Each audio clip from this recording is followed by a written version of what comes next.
What's going on, everybody? Welcome to episode 24 of For No Particular Reason. And today, Yanko has transmuted into Drew. Woo, woo! Amazing. I love it. No, but we are late because we are having technical difficulties and I'm just not loving Restream right now, keeping it real with y'all. So we're going to go with the flow and see where this takes us. Drew, do you want to share with the community what you do while I send the link to this amazing woman, Anita, who's trying to get in, but probably has the wrong link? Sure. Cool. So I am a peak performance, flow state activation, and functional plant medicine coach.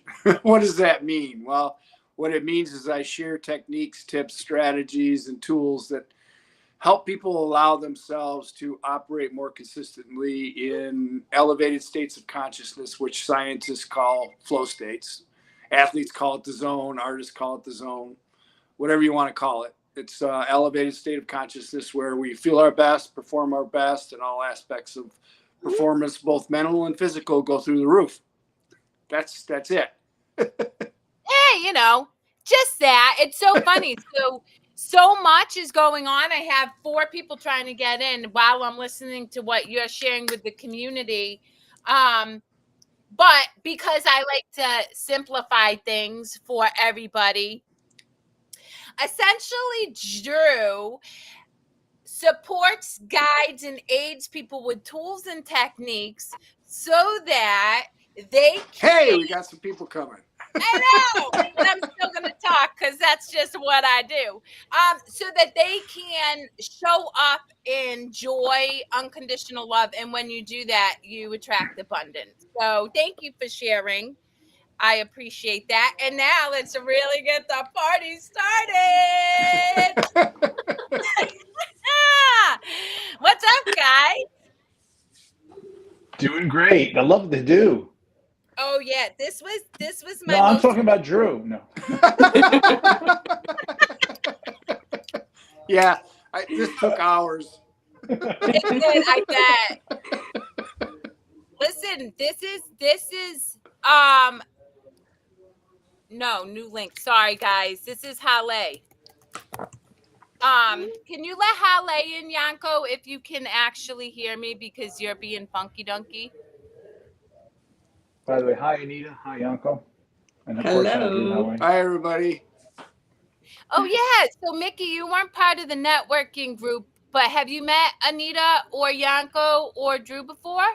Yanko and Drew, we spoke on the phone. Yeah. Okay, cool. And we got great conversations. And Anita, no, nice to meet you, Anita. Nice to meet you. Where are you? This is I am in Michigan. Good. Okay. Yes. And where's everybody else? Seminole, Florida, for me. Okay.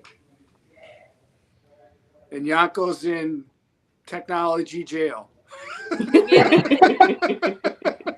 doesn't look very happy either. This silent, quiet type with a little, like, when he can.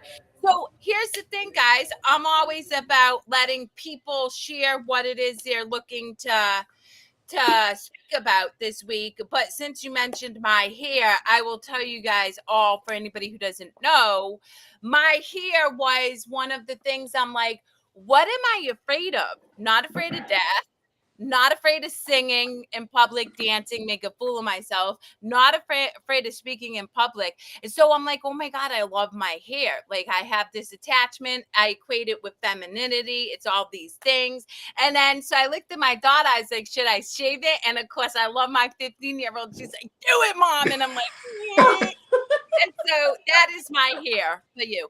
So that leads beautifully into the question, what did the 3 of you do when faced with fear? How do you move through it? And I'm going to start with Mickey, and I'll call names so that it doesn't become a nightmare.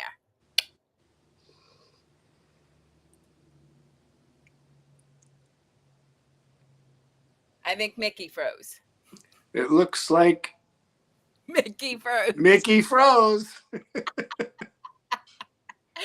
This is great. Okay, Anita, you're up. What do you do when faced with fear so you can move through it?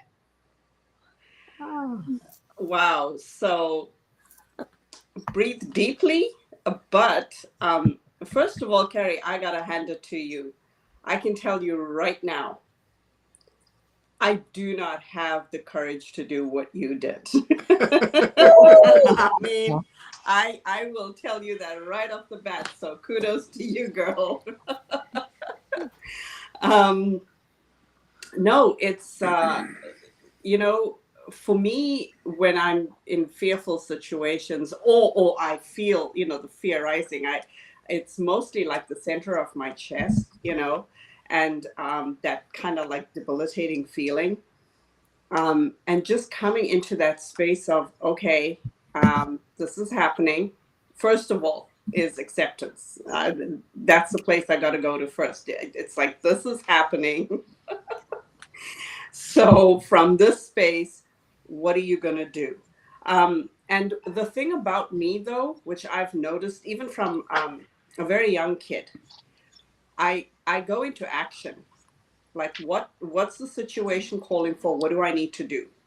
Once everything's said and done, that's when it kind of hits me. It's like, did I just go through that? And then, then it's all processing all of the emotions and that kind of thing. So, because I remember once just being kind of young, and I was awakened from my sleep hearing someone trying to open the car door, and the car was parked right outside the bedroom window. And I look outside, and sure enough, I can see someone's in the car with flashlights, and they broke into the car. And so I got out of bed, knocked on my parents' door, and said, "There's someone breaking into the car." Just totally didn't even turn on a light, just all in the dark. And then once everything was said and done, I was like, oh my God, that's when I started shaking and things. So I jump into action, what needs to be done, and process after. So that's me. I love it. Mickey, the question, what do you do when you're faced with fear, and how do you move through it? And Haleh, you're going to be next. Okay. Well, I do. Well, the most thing I do the most is freeze. I mean, I get frozen. Particularly when I'm talking about like real fear, like the thing I just do not want to do. And embarrassingly enough, much of my life, when the things I really say I want to do or whatever, I've stopped myself. And I've been doing this work lately where I literally saw it in the moment, and it was like it was a very. I mean, it was new, but it wasn't. Anyway, long story short, that's what usually happens. As many times I'm at the effect of my fear, I'm like this, and or I eat, but when I mean really fear, like the deep stuff, or the stuff that I've made to be something bigger than it really is, and now I use there's a lot of different things I use, and some things certain things work at different times. The most common one is I just stop and I take a breath, and I try to just, and if I can take my attention from whatever's going on up here and bring it down here, I know this is going to pass. Now, it may be some residual feedback, if I still may feel stuff in my body, that whatever that the sort of the shadow left behind or what echoing of whatever the fear was, but it starts fading. So a lot of times I'll come back here, and then when I come back here, that's me.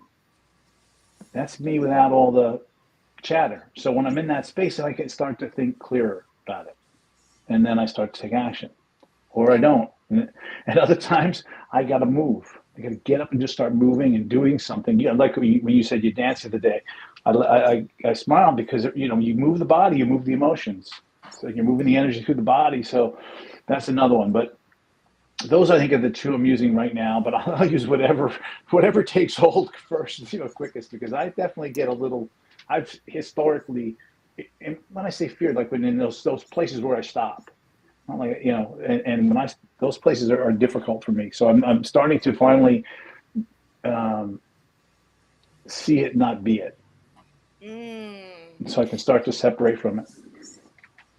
So good. Two things I want to highlight that I absolutely love.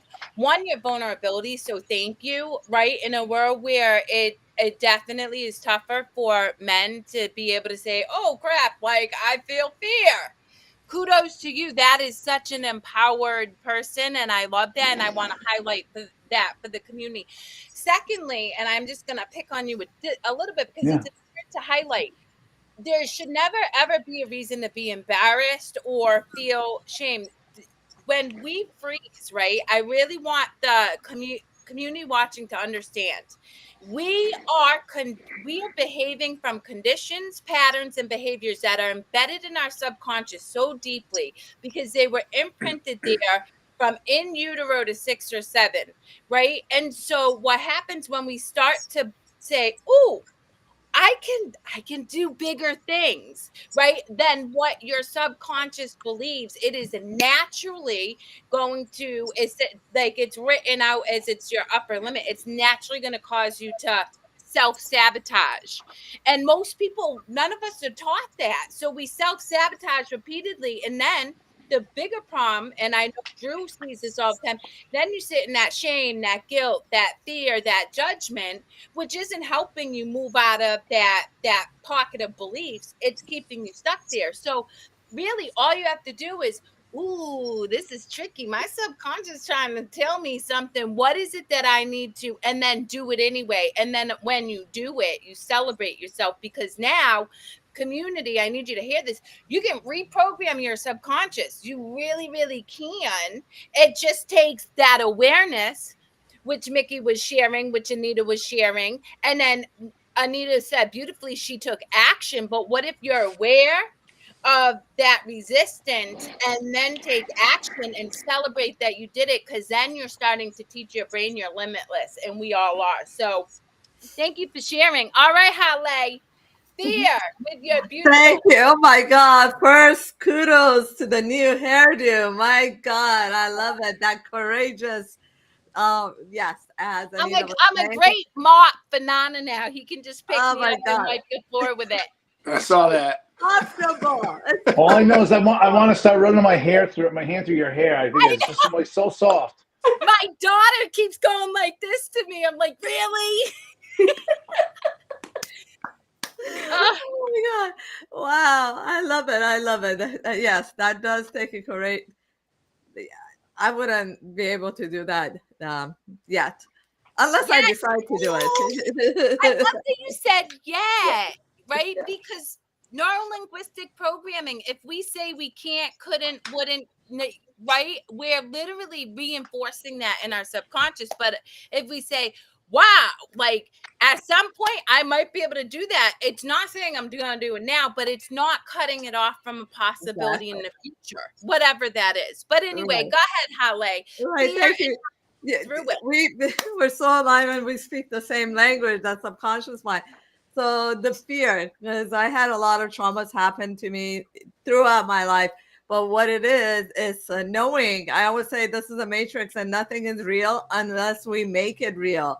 So it's all, as we said, programming in the subconscious, and the fear only comes from some kind of memory. So if we just get out of the way, and it takes practice, and just go do something you enjoy. If it's dancing, if it's going outside, just, step into it afterwards, because after you'll know that it's going to pass and it's going to get a lot better. So that's exactly where I'm at. And that's what I did in all of the traumas. I just knew there's a way. Trust your heart and just step into it no matter what, because that higher power, whatever it is for you, the divine will guide you, and it'll be effortless, and it's just will sail in. Yes. Yeah. Y'all got topped it. Yes. That's so beautiful, Haleh. And I agree. Like, I thought for sure I was going to be freaked out at shaving my head, and I did it. And I'm like, that? Okay. I've done way harder things in my life. Okie dokie. So, yeah, I love that so much. I don't know why Mickey hit on me all of a sudden, but there you go. There he is. Okay, Drew, my energy activation guy. You're jamming my waves, girl. Drew's playing Yanko today, but Drew's on our show, Midweek High Vibe Conversations, which all of you guys are welcome to partake in if you want. But it's very focused on, you know, energy. But what is your take on moving through fear? So I have a similar answer to the question that people ask me, what do you do when you're having a bad day? And I say, I don't have them. And they go, wait a minute, what are you talking about? Everybody has bad days. And I'm like, I didn't say I've never had them. I said I don't have them now because I don't allow them. So my answer is very similar. I don't allow myself to operate in fear. It doesn't come to me now. I didn't say I've never been fearful, but I don't allow it to come up now. So a good example would be when I was driving for Lyft. So months before, I'll call it COVID, came into the world, or into the awareness of the world, I had people getting in my car like in January going, so are you afraid of the virus? And I'm like, well, what virus? Right? And they went, you know, the one that, I'm like, no, I don't know anything about it, but why would I be afraid of a virus? It's a virus. No, I'm not afraid. People ask me that all the time. Like, no, I'm not afraid of a virus. So that's my answer, and I'm sticking to it. Oh, here's the thing. I want to unpack that a little bit. No, go ahead, Mickey. You can jump in. Well, there's something that really struck me when you said that, because first of all, I think there's two kinds of fear, or at least let's for the sake of this argument have two distinction. There's fear like we thought created fear, where we see something remind us something that scared us, and then we make this thing in front of us that. And then there's stuff that you got to be scared of. You know, if a saber tiger shows up in your neighborhood, you need to be aware, and you're going to feel I'm talking about the internally. For well, sure. I know, but I just wanted to I wanted to speak to that because I think we tend to not, like fear is not a bad thing. We're in our body. It's our way of responding. Our body responds to something that's real out there that we have to look out for. This stuff that we create all the time is distinct. I'm making that distinction because this isn't real. But we have built. We're like we talk about feelings and getting connected to them. But we're a tuning fork, and we resonate with certain things, and we don't resonate with others. So I felt like that was important to kind of bring that to it, because much of what we're talking about is stuff we're making up. Yeah. As opposed to, a real danger, like a guy here, at your door with a knife or a gun or a hatchet, like that. So I bring that for whatever, clarity or added value it has. Context. It doesn't have any context. Yeah. Thank you. Yeah. And I love that. And so there's a couple things I wanna say, because here's the thing is when I don't sit in fear every day. I don't sit in fear. I don't. I'm like Drew in that respect. However, I have moments where fear arises and I become aware. Okay, what is this? Is this from a past condition or experience that I had? And is that allowed to come into my? Absolutely not. And so I shift out. And so throughout the day, I don't sit in fear either. And I definitely resonate with that. Also, when you sit in unconditional love, like really empowered, that tiger wouldn't scare you. Now, granted, guys, I get it. Most of you were like, this chick is crazy. But I have to tell you, even I, right? And I practice this all the time. Like, I was just in the space with a dog who had gnarly teeth and he's like, ah, right? What happens is animals feed off energy too. Energy to aggression, guys. So if we react in fear, guess what happens to that animal? But fear. And I learned this from Dr. David R. Hawkins. He talked extensively about walking up the steps, seeing a rattlesnake. He lifts his foot up. All of a sudden, rattlesnake, right? He goes to fear, and immediately is like he was aware, and he's like, well, I have a choice to be afraid, but I'm not the body. I'm not going to die anyway. So what's it matter? He immediately diffused that energy. That rattlesnake, literally just because he wasn't fearful, that wasn't an energy being shared. The rattlesnake sat there. The two of them stood there. His leg is lifted, and he's looking. And after 5 minutes, the rattlesnake slithered away. And if you read any of the great spiritual texts, they talk about if you really are an expression of love, nothing can hurt you. Now, I'm going really deep, guys, but I will say that, our response, and I just had this, like I did this live, our thoughts are not separate. We have this illusion that if I think Mickey's a jerk, he's not going to know. Mickey's going to know, because Mickey's going to be like, oh, I feel that girl's energy. She don't like me.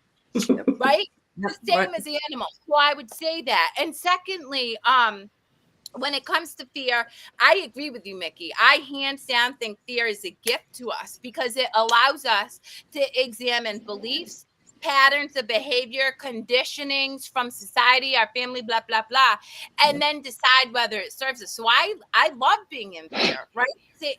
But I don't let myself exist in fear. I use it as a tool to get me to be curious and then move through that so that I can break free of that condition that keeps me limited, because guys, we're limitless energy when we tap into that, which is what I know Drew knows, because Drew teaches people to activate flow state. But I agree with all of you, and still I went down a rabbit hole of, deep stuff. So there you go. Anybody can jump in at this point.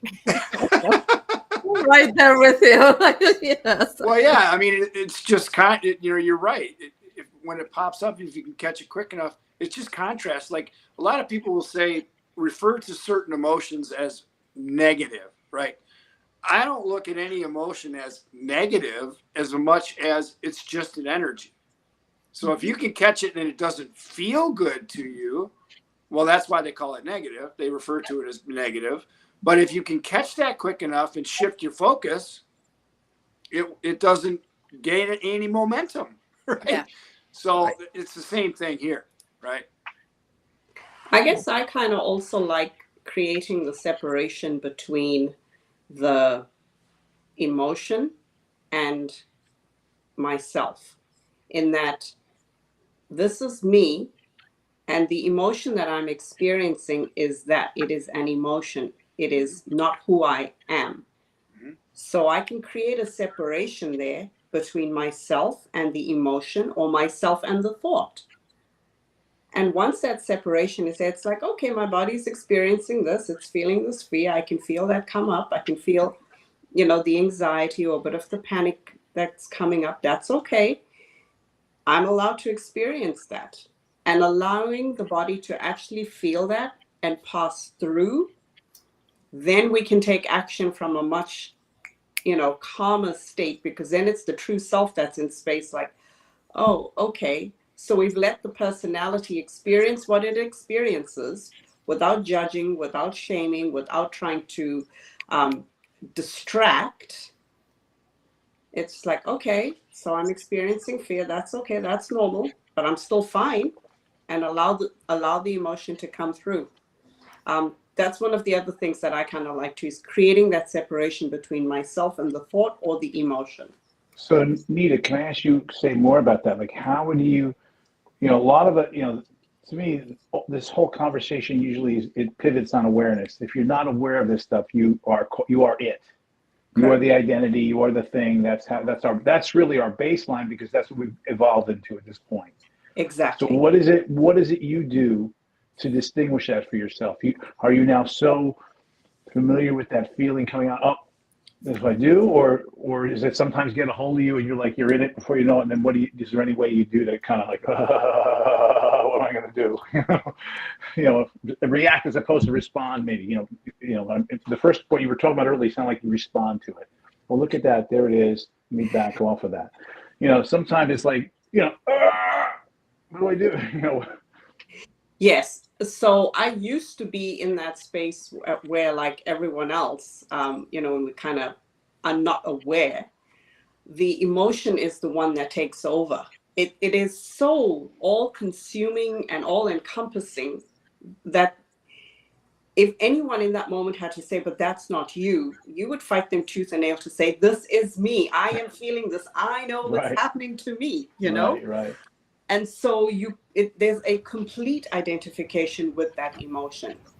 But it's like you said, it's the awareness. And what I've found in my practice over the years is the awareness comes if this is something that you want to practice doing, where you want to create that separation between the thought or the emotion. You will have an experience and you will react in the way that you've always reacted. And then maybe 3 hours later, you reflect upon the situation and you say, oh, yeah, I totally got caught up in that, reacted the way I always do. But you have the awareness, that's what you did. And then the next time it happens, and you say, well, I'm going to try next time to not let that happen. Then the next time that happens, and you are totally caught up in the emotion and you react from that space. But maybe this time you might reflect on it and it's an hour later and you're like, oh, wait a second. Yeah, probably shouldn't have done that, but I'm aware of it. I see what's happening. The more that you practice the awareness, you'll notice the gap between the awareness and the event starts decreasing. It doesn't just happen overnight. It starts decreasing till where it can get to the point where you're triggered, you're in the emotion, but while you're in the emotion, you can have that awareness like, oh, wait, I'm allowing the emotion to take over me here. And so you gradually close that gap to where you get to the point where before it happens, you notice you having the feeling and you hold yourself back because you know you're having that feeling, and then you can let it pass. But it is a practice, and that gap shortens every time that we practice. It doesn't just happen overnight. Can I add? I want to add to Absolutely. that because I work with my clients specifically on this. When I'm working with people who are entrenched in mental health or addiction, all I do is have them start getting curious about how they talk to themselves. Because at the end of the day, our emotions are a direct result of our thoughts. And where do our thoughts stem from? The conditions, the patterns, and the behaviors that we were programmed to have. And everybody's individual because we grew up in different civilizations. We grew up in different cultures. We grew up in different homes. And so it is so individualized. That's why I can't stand when people say, oh, I have a program that's going to help you. BS, because we're individual. However, when you have somebody like myself or Anita or Yanko or Haleh or Mickey or Drew who say, okay, like in the 1 hour I'm talking to them, I can catch them limit themselves with words that minimize their selves. And then I say, your job for the next month is simply to try to see how many times you can catch yourself say the word can't. That's it. Because think about it from a very, very unconscious perspective. Even like yes, after 3 hours, think about that. That's still too hard because you're so unconscious. But you're gonna, if I just drilled into your head, can't. All I care about is that you pay attention to can't, right? In a month, they may have only caught can't 5 times but they caught can't 5 times. That's all I need them to catch to start to gain awareness that their thoughts are causing an emotion. Because once you get rid of the thought, the emotion's gone. And Dr. David actively about this in the book Letting Go, A Pathway to Surrender. And anybody who's struggling, I highly encourage you to get this, because when you can release that thought, that belief, then the emotion is, you don't even have to deal with it anymore because it no longer applies, because you're not attached to that ideology, that behavior, that whatever that is causing you to then spin in the first place. So that's just my additional 2 cents on that. Well, I had a very visceral experience of this as well that kind of really brought it home for me and made me understand how this whole thing actually works and made it easier for me to start practicing. And this was some years ago. I recall I was doing the dishes, and my husband was in the living room and he was watching sport, and I do not know what we were having a conversation about. But I know he said something to me. And I could feel that anger just come. It was just rising up. And I stopped myself and I was like, whoa, okay, I am really angry. I am really angry now. What is going on? So I didn't address him. I said, okay, I'm gonna see where this is gonna take me. And I started having this dialogue with myself. I said to myself, okay, what did he say? And I repeated the words to myself. He said these words. Okay, those were the words. What meaning did you assign to that? Oh, I took that to mean that I'm not good enough. And I said, okay, that's the meaning you assigned. Now let's think about this. He's over there watching sports. Do you honestly believe, can you say with 100% certainty that he is sitting there thinking, if I say these words in this exact order, in this tone, she's going to take it to mean she's not good enough? Do you truly believe that's what he's thinking? And I'm like, who the heck am I kidding here right now? And I laughed. And I swear to you, that anger that was there, I could feel it just go. It was gone. Therefore, I cannot tell you what the conversation was around. I cannot tell you what he said. I have zero recollection of that. I just remember this was the experience I had. It was gone. And then I was upset. There was nothing to argue about. It was over. That was such a beautiful example, and I love that so much. Thank you so very much. All right. I have these lovely guests, Haleh and Drew, and maybe Yanko's show. Maybe Yanko can talk. Can you hear? Oh Yeah, shoot! I can hear finally. Finally, I had some kind of internet connections, but sometimes issues. Sometimes that happens in life, so I pedal through. But don't mind me interrupt. Go ahead. Haleh or Drew or Mickey. I just want to add to that. It also leads to our health too, because those emotions, because people blame it on old age or genetics, which I personally know that that is not true. It's all those emotions, all those thoughts. It creates a symptom in the body, even cancer and everything that you know of. It's all of these emotions, and it leads to that.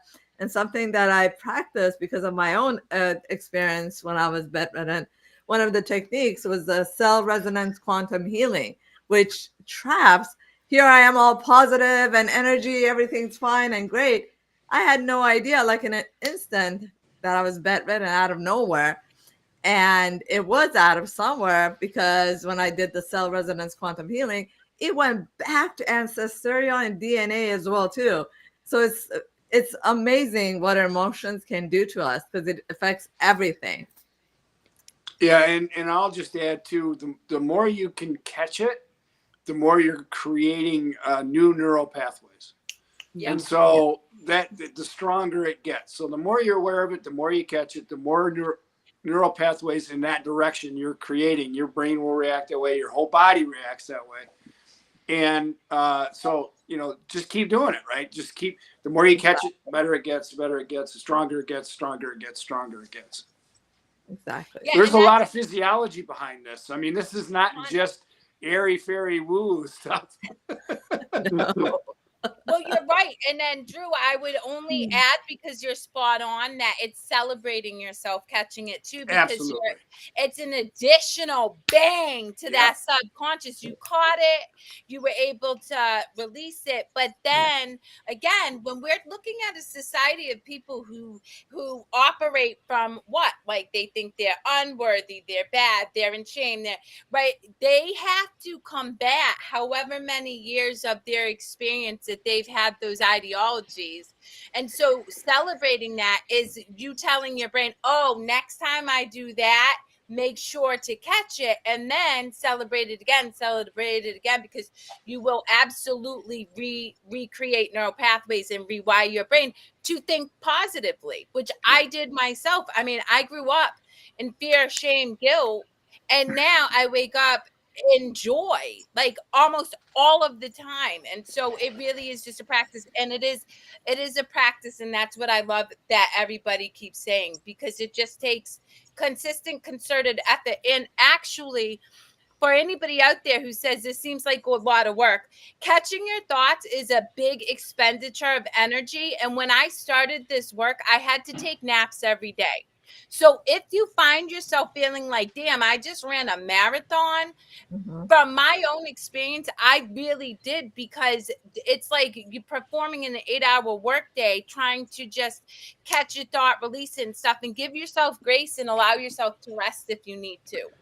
Well, that's like really, to me, that was one of the things I really come to celebrate, because when I know I used to feel that, if I did something like that, I would feel, oh, I'm wiped out. Like, I don't feel, I'm still in that bad mood. I'm still like, I would ascribe some negative aspect to it. Whereas, no, you just did the heavy lifting.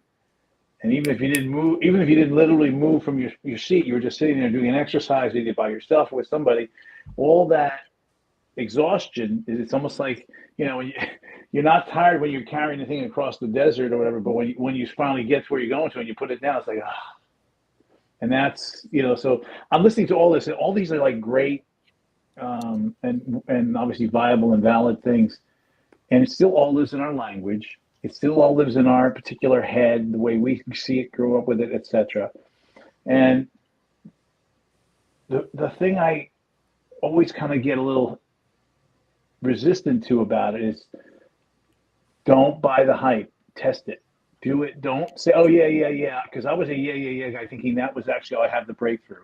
And for years, I didn't change, or I changed to a certain level, or I'd shift. I would come out more, but there would be a part of me that would always be held back, because I thought, oh, I know that. And it's, you got to test it. You got to live it. It's the living of it that actually integrates it for me. I've had a lifetime of insights and not as much transformation. Yeah, it's, words don't teach any of this stuff. Only experience does. Right. And that's one of the reasons that I like to use energy so much, because I can give people experiences with it. And, once you experience it, then it's real. Then you know it. It's like the analogy I use all the time with the radio. Picture yourself, you're a radio tuner in your car, and there's, hundreds, there's hundreds of different frequencies out there floating around. You can't see them, you can't taste them, you can't touch them, you can't hear them, but they're there. And if I want to tune into and listen to 107.1 FM all day long, what's my work? My work is to tune my tuner and just leave it there, right? Well, you have to get into that state of knowing about this stuff by having experiences with it, and that's why it takes practice. Yep. It's kind of like the same thing. Oh, sorry, go ahead, Yanko. I was gonna say, and Drew's not wrong about that. It takes practice to get to know what that part of you is, because me personally, through personal experience and through working with clients, I find that a lot of the people are not even aware that they have that part of themselves, that it's there, and you can work with it until you actually work with it. And once you get to know that it's there, it's like, yeah, okay, let's see what else can we do with that. Yeah, then you can play with it. And that's the fun part. Yeah. That becomes the fun part, the playing with it. Yeah. It's like my friend, I tell this story a lot. I started working with a guy a while ago, just not to put a timeline on it, but he had a pattern that a lot of people have, which is, he would wake up pretty good in terms of his mood, his emotional frequencies. And then something would hit him as he went out the door, and he'd start spiraling down into anxiety and fear, and he'd shut down. That was his pattern. That's what he did. And, he had experienced homelessness, whatever.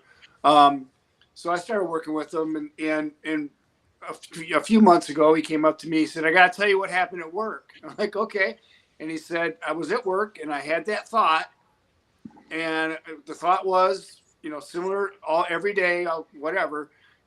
I'm not really motivated to be here today. And then he went, wait a minute, I don't have to think that. And I went, nice catch.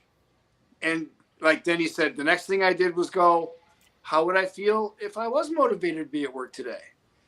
And then I'd feel like this, and then I'd feel like this, and then I'd feel like this, and then I'd feel like this. And he worked his way back up into feeling good, because now he's motivated to be at work today because he thought himself into it. And he said the rest of the day was amazing. He said, I just breezed through the day. He goes, I never knew I had that kind of power. That's it. That's your power. It. Yep. That's your power. Anita, what were you going to say? Well, another example of exactly the same thing, right, that we're talking about is when people start a meditation practice. And I think almost everyone that I've ever heard start a meditation practice will complain that, yeah, but I keep thinking, like, my thoughts, they're always there. They just aren't quiet.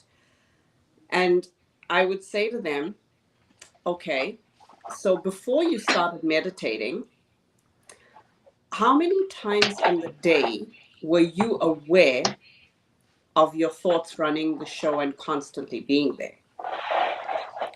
Good question. I never thought about it before.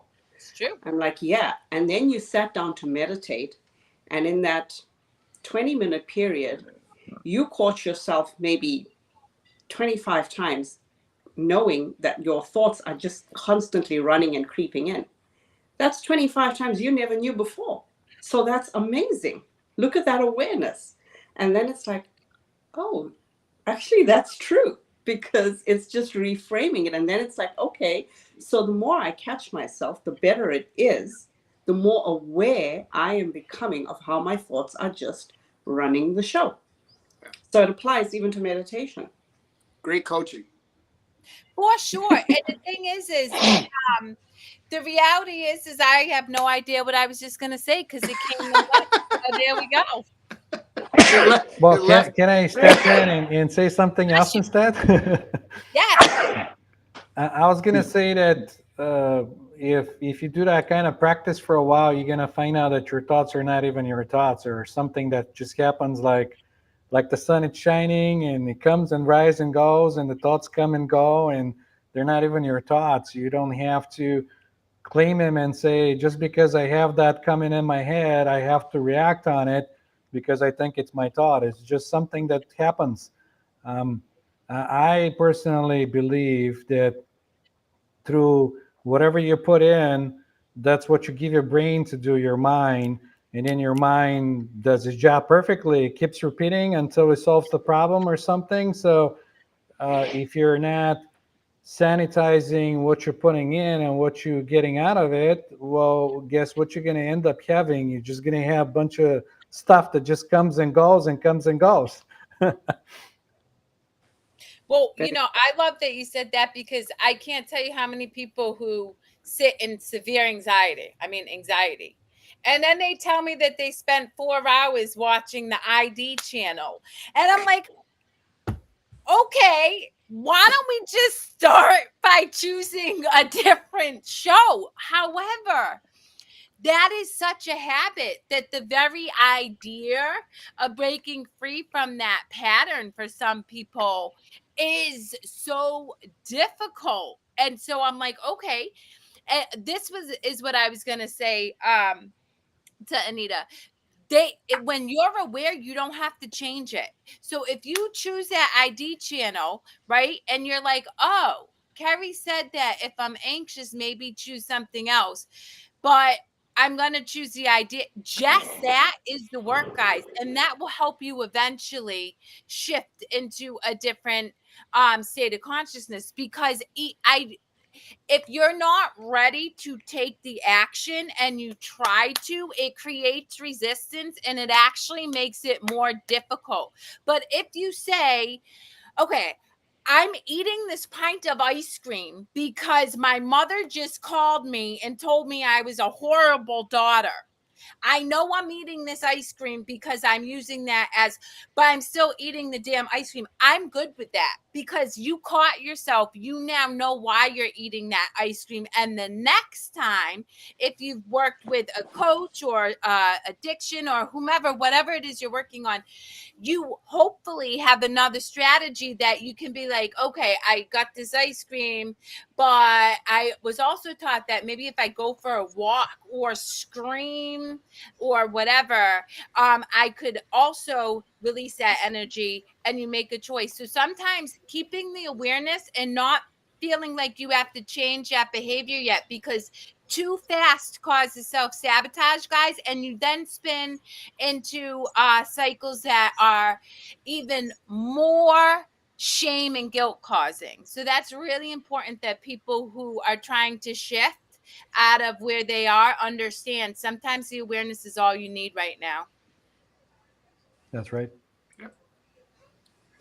That, that's quite an important point that you make there too, Kerri. And so it's not about insisting someone makes a change and take an action that you think is the right thing for them. It's got to come from them. They've got to feel like this is the change that they want to make. So sometimes what I also say to them is like, if you want to go ahead and eat that ice cream, you go ahead and eat that ice cream, but I only have one condition.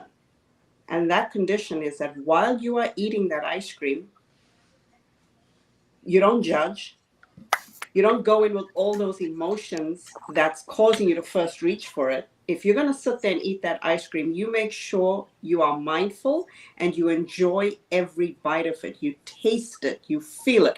You actually have the mindful experience of enjoying the ice cream, not using it as a distraction tool or, okay, I need this because I'm stressed because, like, oh, you know, I got that phone call. No, eat the ice cream, but enjoy it.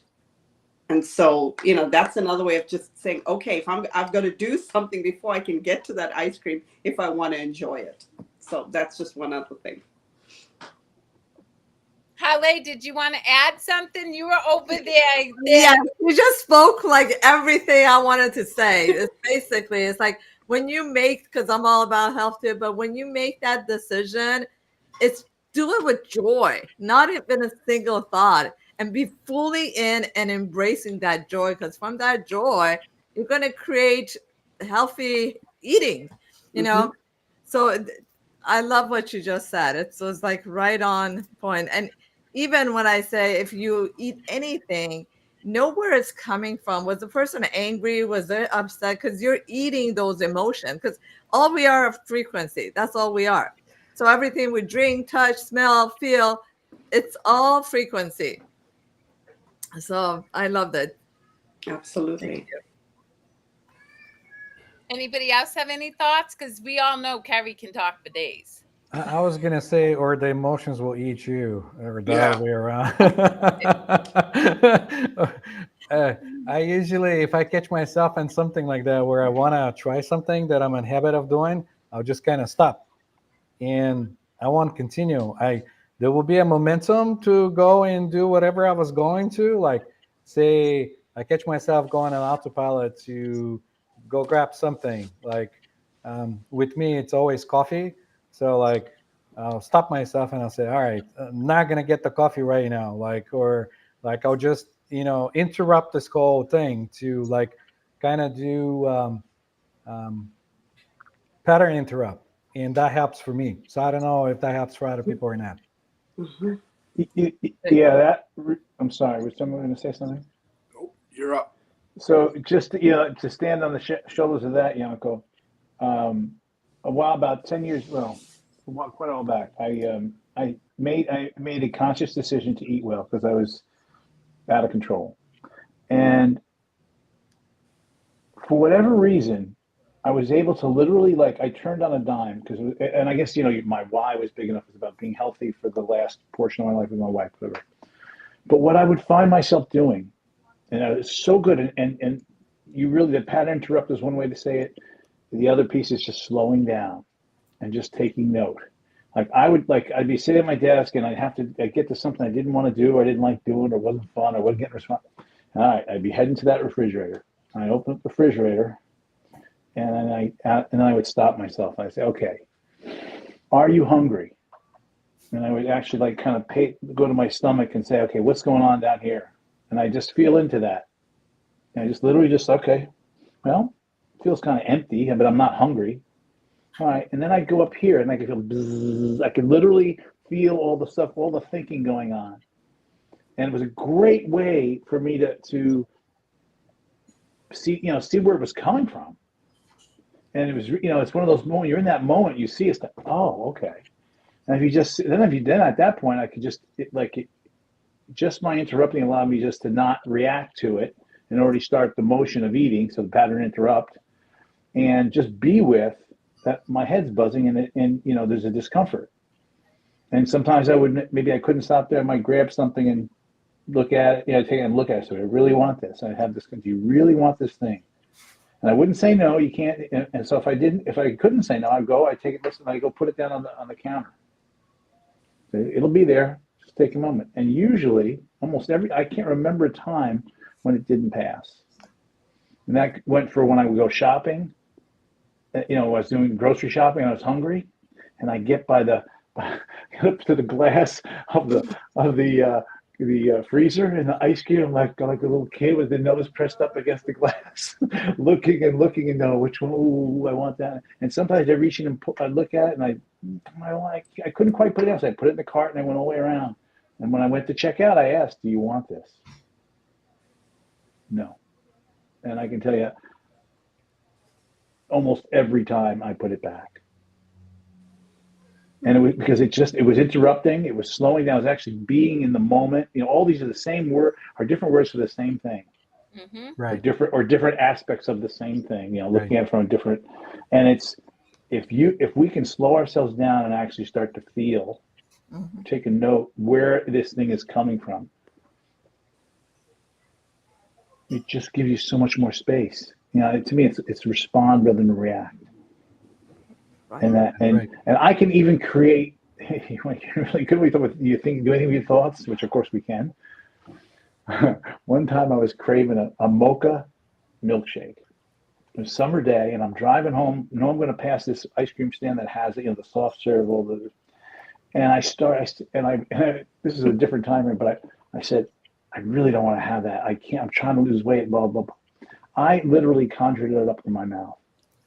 And as I'm driving, and I can feel the taste buds on the underside of my tongue start to pop, as I can taste the sugary mocha sweetness open up, and I was like, I literally was experiencing it, and I've done that since at times as a way to mitigate, eating something I'm craving, and it really speaks, now 10, 12 years removed, I see that, and it's really, we really do get to create it all, and I literally created having that milkshake.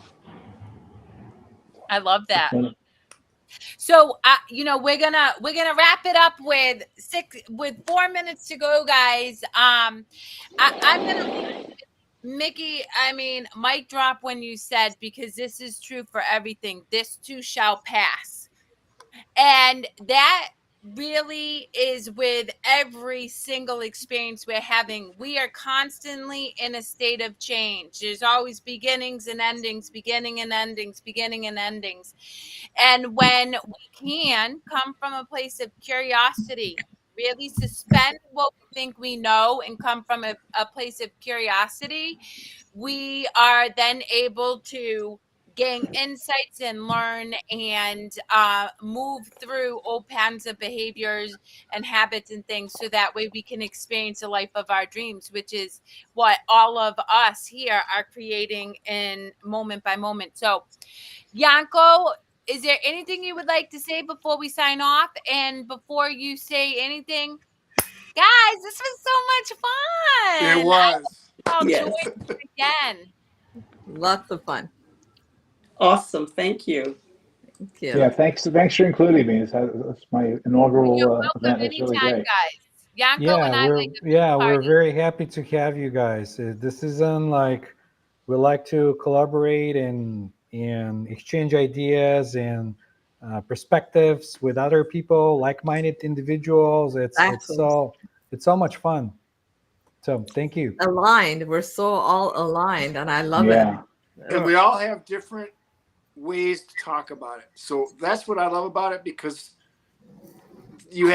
everybody has different ways of hearing it. That's right. Right, So- right. Different Yeah. frequencies. Yes. Yeah. yes. So the more ways we can talk about it, we can reach more people with it, hopefully. Right. That's the intention. The collaboration that's the beauty of collaboration, I guess, is my point.